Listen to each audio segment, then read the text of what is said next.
Naitwa Khalid Ramadhan Tunda, wengi wajua kama kapteni wa Bongo Flava Tanzania Tunda man.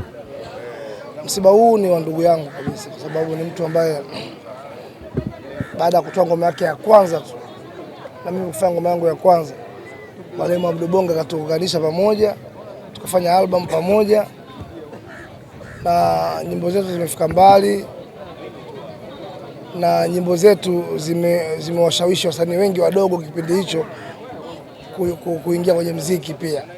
Kwa hiyo ni mtu ambaye niko na movement naye nyingi huko nyuma, japo kabla hajafariki tulikuwa hatufanya kazi pamoja, lakini alikuwa bado familia yangu, ni bado ndugu yangu.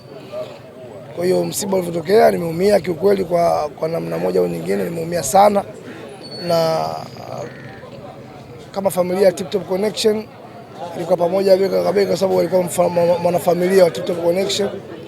Ndio maana mpaka leo hii unanikuta mimi Tunda man niko hapa, kwa sababu alikuwa ni ndugu yangu, alikuwa ni msanii mwenzangu, alikuwa ni familia yangu kabisa. Spaki ni mtu wa namna gani? Spaki ni mtu fulani mpole, ni mtu fulani msiri, ni mtu fulani hivi ambaye hapendi vitu vyake vingi watu wavijue, lakini kuna muda alipitia changamoto za kiuchumi, lakini kama miezi 4-3 hivi alikuwa ameshakaa sawa.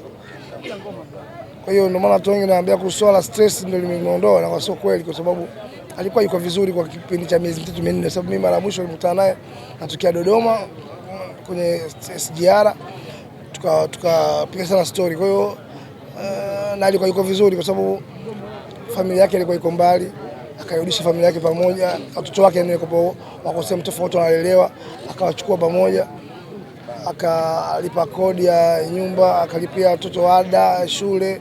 Kwa alikuwa tayari alipanga alipie video. Kwa alikuwa na plan nyingi, lakini ukipanga malengo yako na Mwenyezi Mungu pia anapanga kitu chake. Pole sana. Tumeona hapo mkurugenzi wa Arbabu akizungumzia swala zima la kukosekana kwa wasanii. Labda kwa upande wako hili unalizungumziaje, na huenda likawa ama likawa sivyo? Kukosekana kwa wasanii katika msiba huu, unahisi pengine nini ambacho pengine kinaweza ikapelekea?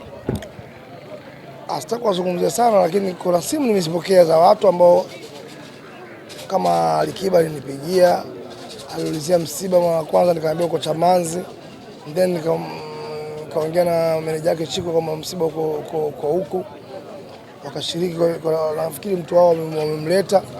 Harmonize alinipigia pia, akasema kwamba, akaniambia kwamba yeye kaenda Zambia, lakini kama kuna lolote ambalo linahitajika tumwambie.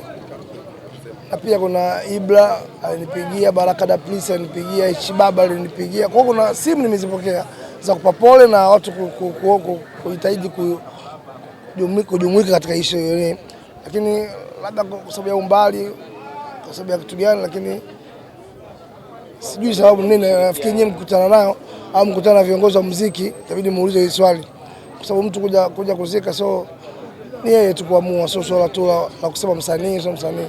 Maana kuna watu wengine amekuja Bongo Movie hapa, amekuja Niva yeye so aimbi, lakini kwa sababu anajali, anajua nini maana ya kuzika na rafiki yake au ndugu yake, amekuja. Kwa hiyo ni mtu tu na mtu, kwa hiyo huwezi kumdiscuss mtu kwa nini hajaja au kwa nini kaja. Wala ukuja, tushukuru Mungu amekuja na tumemstiri mwenzetu, alhamdulillah rabbil alamin. Shukuru sana. Kati ya walioshuka kwenye kaburi pale chini, wewe ni mmoja wapo na ndio ambao umechaguliwa kushuka pale chini. Hii umeipokeaje? Umejisikiaje? Nini maana yake? Mimi ni muoga sana, lakini nilichaguliwa na nikaona sina budi, kwa sababu ukija kuangalia kweli katika watu ambao mtoka Dar, rafiki zake karibu hakuna zaidi yangu mimi. Kwa nimegundua hata mimi nisipoingia kule chini ataingia nani mwingine ambaye anaweza akachukua nafasi kama yangu, kwa sababu at least tukikuwa kama 10-15 au 3, nikisema basi nimemchagua huyu au mchagua huyu, lakini ilikuwa no choice kwa sababu niko peke yangu. Kwa hiyo nikaona bwana niingie, na nimemshika kwa mara ya mwisho wakati tulishikana wakati yuko hai, na nimemshika wakati amefariki. Kwa hiyo amenifundisha vitu vingi, yaani kuingia kule ndani mimi pia amenifundisha vitu vingi, na pale shehe ameongea kitu kwamba kifo, uhai na kifo viko karibu sana. Kwa hiyo tukifanya muziki, tukifanya sanaa, tusisahau kwamba kuna Mwenyezi Mungu pia. Mipango mingi na Mwenyezi Mungu pia anapanga mipango yake. Kwa hiyo muda huu ambao sisi tuko hai, tunataka tumtumikie Mwenyezi Mungu kwa namna moja ama nyingine. Kwa hiyo tujitoe. Mtu anafanya shughuli zake, ikifika muda wa kuswali kama Mkristo aende kanisani, kama Muislamu aende msikitini. Kwa hiyo mimi pia na washauri wa wasanii wenzangu, na washauri rafiki zangu, ndugu zangu kwamba tuje kwenye turudi kwa Mungu, kwa sababu Mwenyezi Mungu nafikiri ndio kila kitu, na tunafanya vitu vingi vya kumkosea, lakini tunatakiwa turudi kwake ili tumtumikie Mwenyezi Mungu. Ili kuwa mwanafamilia bora wa Global TV, usisahau kusubscribe, like, kushare na kucomment. Baada ya kusubscribe, bonyeza alama ya kengele ili kupata taarifa kwa kila video inayopanda Global TV Online.